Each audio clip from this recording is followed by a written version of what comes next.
ठरलं तर मग प्रेक्षकांनो, मालिका खूपच सुंदर वळणावरती येताना आपल्याला दिसत आहे. मालिकेमध्ये आता टर्निंग पॉइंट असा येणार आहे की सायलीला आता चिंता पडून राहिलेली आहे की नक्की आपलं आणि ती काय तन्वीचं नातं आहे हे आता शोधण्यासाठी सायली इकडे जंग पछाडत मात्र आता योग्य त्या व्यक्तीपर्यंत पोहोचत असतानाच अचानक मधुभाऊंना आता शुद्ध आलेली आहे. मधुभाऊंना शुद्ध तर आलेली आहे, पण मधुभाऊ या सगळ्या पुराव्यासकट असं काहीतरी महाभयंकर सत्य इकडे सांगणार आहेत की त्यानंतर मात्र आता इकडे प्रतिमा सुद्धा हादरणार आहे.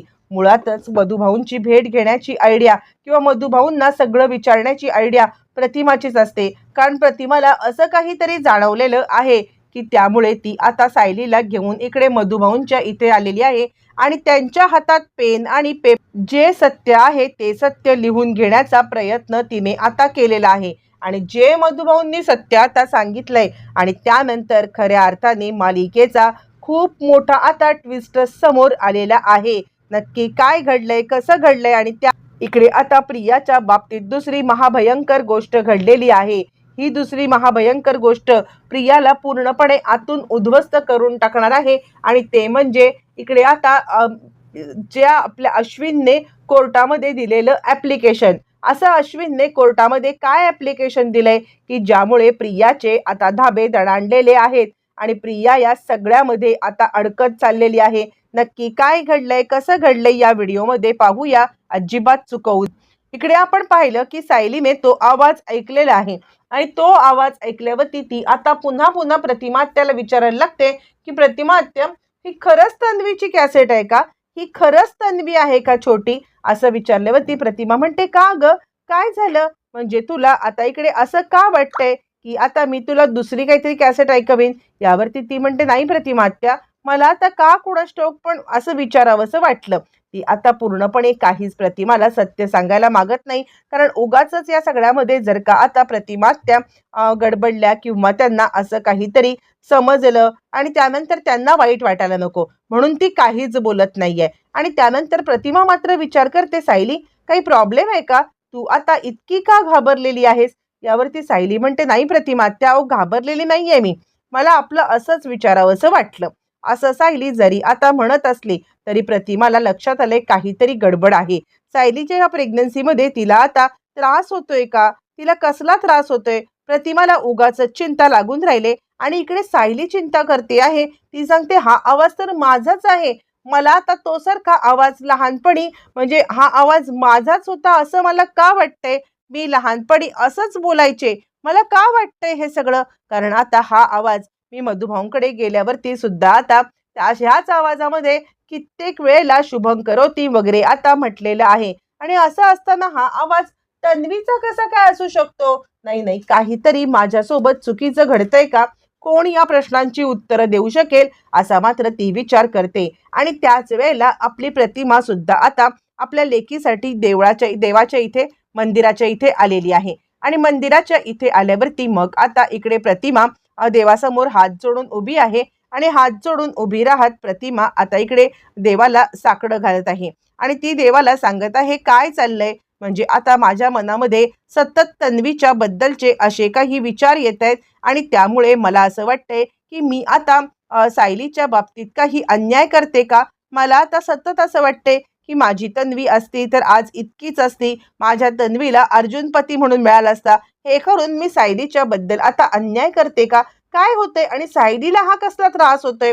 सायली का बरं अस्वस्थ दिसत आहे? इथे आल्यापासून मला आता ती काही खुश दिसत नाहीये. काय घडलं असेल नक्की? असा विचार प्रतिमा करत देवाकडे सायलीला मनःशांती लाभू दे यासाठी आता प्रयत्न करत आहे.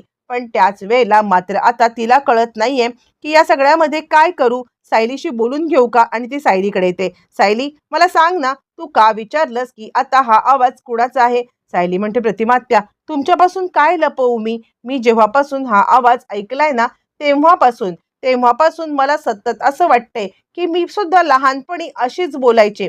आणि त्यावरती प्रतिमा सांगायला लागते, बाळा, म्हणजे बऱ्याचशा लहान मुलांचे आवाज सारखे असण्याचा म्हणजे येतो संबंध, त्याच्यात काही वेगळं नाहीये. त्यावरती ती म्हणते, पण प्रतिमा आत्या, मला आता असा हाच आवाज आत्ता सुद्धा ऐकू येतो, मला खरंच कळत नाहीये की हे सगळं काय आहे ते. आणि यावरती प्रतिमा सांगायला लागते, हे बघ बाळा, मला काय वाटतं माहितीये का, तू एकदा ना मधुभाऊंची भेट घे ना. बरेच दिवसात तुझी आणि मधुभाऊंची भेट झालेली नाहीये आणि त्यामुळे कदाचित तुला या सगळ्यामध्ये हा त्रास होत असेल किंवा मधुभाऊंना भेटण्याची इच्छा होत असेल. प्रेग्नन्सीच्या काळामध्ये होतं असं. म्हणजे प्रेग्नन्सीच्या काळामध्ये आपली माणसं आपल्याला भेटावीत असं आता वाटतं. आणि तसंही सायली सांगायला लागते, प्रतिमा त्या, अहो किती छान सांगितलं तुम्ही मला. म्हणजे खरं तर मला मन आता होतच होतं की ही आनंदाची बातमी आता कधी एकदा मी मधुभाऊंना जाऊन तिकडे देत आहे.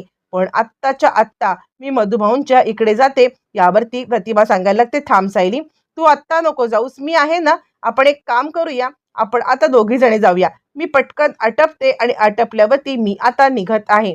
असं म्हटल्यावरती सायली आता सांगायला लागते, ठीक आहे प्रतिमा आत्या. आणि त्यानंतर सायली विचार करते, बरोबर आहे, माझ्या सगळ्या प्रश्नांची उत्तरं जर का दुसरं कोणी देऊ शकत असेल तर ते आहेत मधुभाऊ. मधुभाऊंच्या व्यतिरिक्त दुसरं कोणीच मला या प्रश्नांची उत्तरं देऊ शकणार नाहीये. आणि त्यासाठी मग आता सायली आणि प्रतिमा या दोघी जणी मधुभाऊंकडे जायला निघालेल्या आहेत.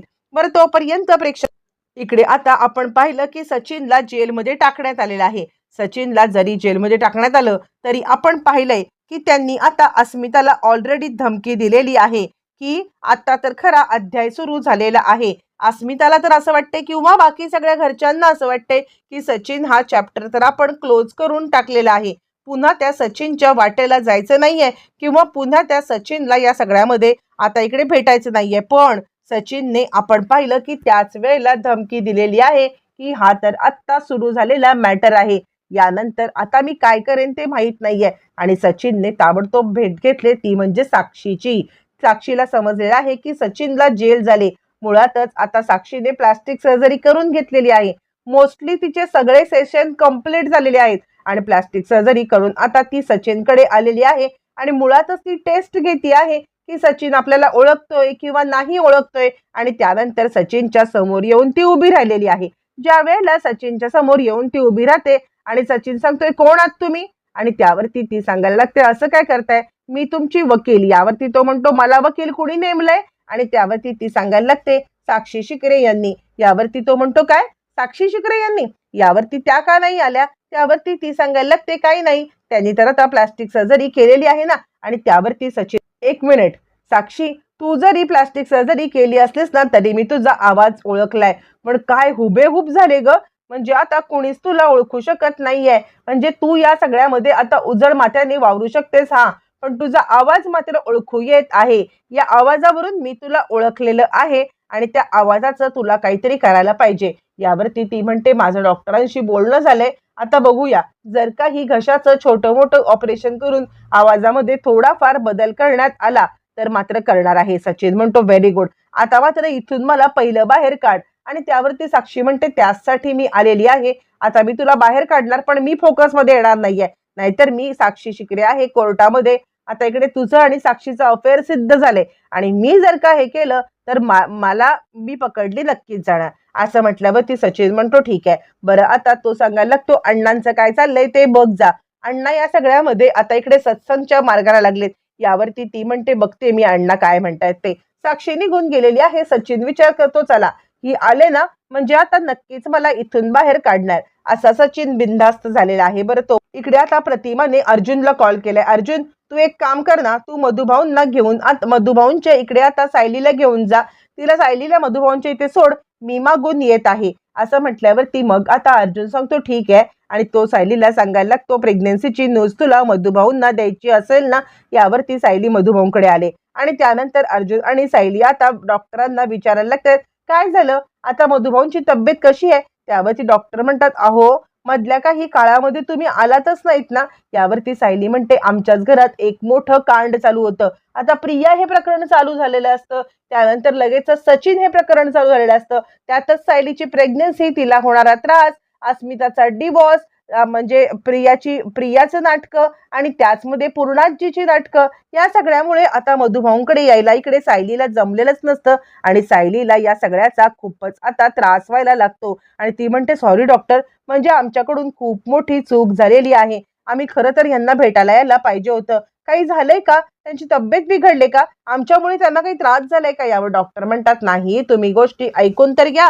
अहो काहीच नाहीये, सगळं काही चांगलं झालेलं आहे. उलट त्यांना आता बरं वाटायला लागलंय. ते कधीपासून मात्र आता तुम्हाला भेटायसाठी उत्सुक आहेत आणि आता तुम्ही आलाच आहात ना, तर त्यांना बोलून घ्या. आणि त्यानंतर मधुभाऊ, मधुभाऊ असं म्हणत सायली आता मधुभाऊंकडे आली आणि ती म्हणते, "का हो?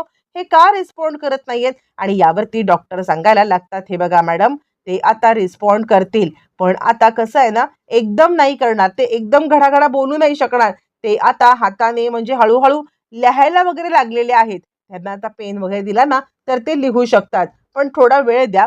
लगेचच आततायीपणा आता करू नका. आततायीपणा करून उगाचच त्यांना या सगळ्यामध्ये त्रास होईल, असं काही करू नका." असं म्हटल्यावरती मग आता इकडे अर्जुन सांगायला लागतो, "सायली, तू मधुभाऊंच्या इथे थांब, त्यांच्याशी गप्पा मार. त्यांना जर का प्रेग्नन्सीची न्यूज आता सांगितलीस ना, ते पटकन उठून बसतील आणि या सगळ्यामध्ये तुला सुद्धा आता इकडे खूप आनंद होईल." असं म्हटल्यावरती सायली आता मधुभाऊंच्या बाजूला बसलेली आहे. बाजूला बसल्यावरती मात्र आता इकडे ती मधुभाऊंना सांगायला निघते, "मधुभाऊ, तुम्हाला माहिती आहे का? म्हणजे आता ज्या क्षणाची आपण इकडे वाट पाहत होतात तुम्ही, तुम्हाला आता माझं बाळ तुमच्या ह्याच्यामध्ये मांडीवरती खेळवायचं होतं ना, असं असताना तुम्ही आता आजारी पडून कसं चालेल? कारण आता ते बाळ येण्यासाठी फक्त आणि फक्त 6 ते 6.5 महिने उरलेले आहेत तुमच्याकडे आणि त्याच्या आधी तुम्हाला बरं व्हायचं आहे." आणि काय चमत्कार! मधुभाऊ चक्क आता हालचाल करायला लागतात, डोळे उघडतात आणि इथेच डॉक्टर सांगतात, "बोला, तुम्ही बोलत राहा." ते आता अधेमध्ये असा रिस्पॉन्ड करतात आणि आज तर तुम्ही आलेले आहात ना, त्यामुळे काही प्रश्नच नाहीये. आणि त्यानंतर सायली आता सांगायला लागते, "हो मधुभाऊ, माझे प्रेग्नन्सीला 2 ते 2.5 महिने झालेले आहेत." असं म्हणत सायलीने मात्र आता मोठा खुलासा केलेला आहे. प्रेक्षकांनो, एका झटक्यात सायली आता हे सगळं मधुभाऊंना सांगते. मधुभाऊ चक्क उठून आणि त्याच वेळेला ते आता सायलीला पेपर आणायला सांगतायत. पेपर आणायला सांगितल्यावरती ते आता सायलीला त्या पेपरवरती काहीतरी लिहून देण्याचा प्रयत्न करत आहेत आणि ज्या वेळेला ते आता लिहून देत आहेत, तेवढ्यात तिकडून आता मागून प्रतिमा आले. खरं तर प्रतिमा आता इकडे रविराजांना घेऊन आलेली आहे. कारण आता तिला माहिती आहे, की इकडे रविराज आणि काहीतरी सत्य शोधू नक्कीच शकतात.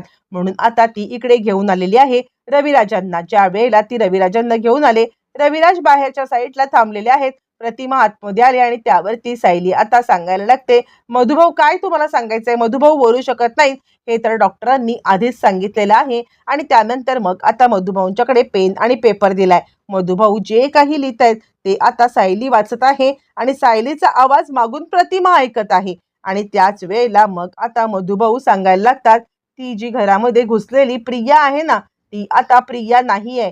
ती म्हणजे ती आता तन्वी नाहीये.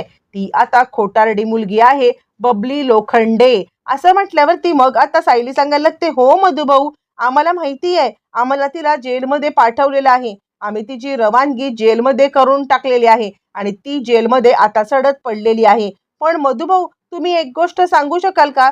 खरी तन्वी कोण आहे?" मला तर छोट्या आता लहान मुलीचे जे आवाज ऐकू येतात ना, ते आवाज आता इकडे तन्वीचाच आहे असं मला वाटतंय.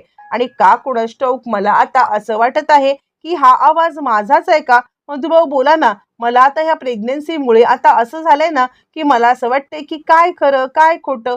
माझ्या बाबतीत काय घडतंय तेच मला कळत नाहीये. मधुभाऊ सांगा. त्यावरती मधुभाऊ सांगायला लागतात, "मुळातच प्रिया आता जे गाठोडं घेऊन आता या घरामध्ये प्रिया म्हणजे तन्वी बनून गेली ना, ते गाठोडं दुसरं तिसरं कोणाचंच नाहीये. ते गाठोडं आहे ते म्हणजे सायली तुझं." आणि हे सत्य ज्या वेळेला मागून आता इकडे प्रतिमा ऐकत आहे, प्रतिमाच्या तर पायाखालची जमीन हादरले. काय बोलून गेले मधुभाऊ? मधुभाऊ अचानकपणे हे काय बोलून गेले? तिला काही कळायला मार्ग नाहीये. पण मधुभाऊंनी लिहिलेली गोष्ट मात्र आता स्वतः ज्या वेळेला पाहिलेली आहे, ती म्हणजे आता इकडे प्रतिमाने तिला धक्का बसलाय, तितक्यात रविराजांना धक्का बसलाय आणि जसं जसं सत्य आता सगळ्यांना समजायला लागले, सगळ्यांनाच धक्का बसत चाललेला आहे. या सगळ्या प्रकारामध्ये मात्र आता इकडे सायलीच खरी तन्वी आहे, हे सत्य मधुभाऊ सगळ्यांच्या समोर आणत चाललेले आहेत. आणि त्यानंतर मात्र आता इकडे सायलीचं भांडं फुटलेलं